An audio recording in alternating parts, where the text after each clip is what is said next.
Our daily Bible reading for February 4th. Our reading today comes from the Gospel of Matthew chapter 20. Matthew chapter 20, we'll be reading verses 1 through 16.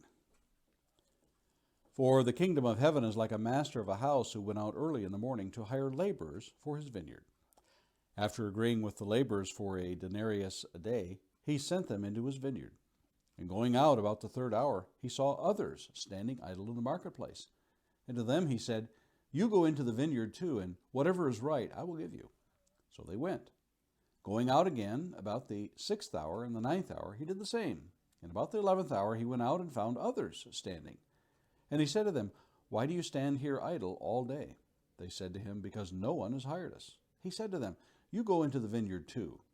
And when evening came, the owner of the vineyard said to his foreman, "Call the laborers and pay them their wages, beginning with the last up to the first." And when those hired about the 11th hour came, each of them received a denarius. Now when those who hired first came, they thought they would receive more, but each of them also received a denarius. And on receiving it, they grumbled at the master of the house, saying, "These last workers worked only 1 hour, and you have made them equal to us who have borne the burden of the day and the scorching heat." But he replied to one of them, "Friend, I am doing you no wrong.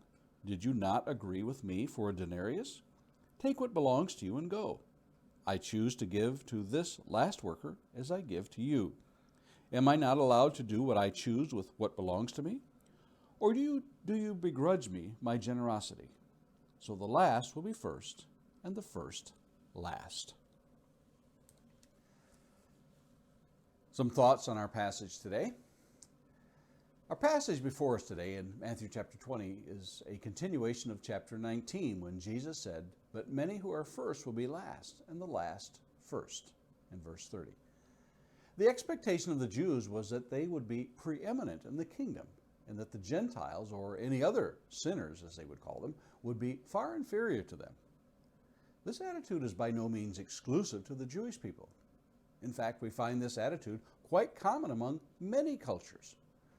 Those who are part of an exclusive club or group, nationality or race or others often feel that their length of membership carries more weight than those who would come after them. The real issue is not the belonging here, but who has the right to determine laws and make decisions. In all things spiritual and otherwise, God, by virtue of being God, has every right to do what he chooses. The Apostle Paul quotes from the book of Exodus as he shows the mercy of God when he writes in Romans chapter 9 and verse 15. For he says to Moses, "I will have mercy on whom I will have mercy, and I will have compassion on whom I have compassion." But God is not unreasonable in his mercy. Over and over we are shown the extent of his loving kindness and patience with people. From Naaman to Nebuchadnezzar to Naomi, from Job to Jacob to John, the son of thunder, he has been gracious to those whose faith shone through. This mercy will continue to be showered down on us today, regardless of our background. It is our faith, not our family tree, that determines this. The issue here is not the reward in heaven, but the acceptance into the kingdom here on earth, the church. That salvation is equally offered to all, regardless of when they shall come in contact with the blood of Christ, whether as a youth or in their twilight years, whether in the 1st century or 21st century, whether rich, poor, illiterate, educated, slave, or free. There is no factor that will exclude one who trusts in God and acts on that trust as God's word directs them.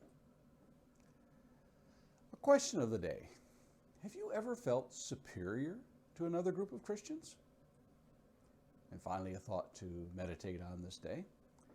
Think of ways you can foster a sense of acceptance and equality among believers you come in contact with. And those are our thoughts for today, February the 4th.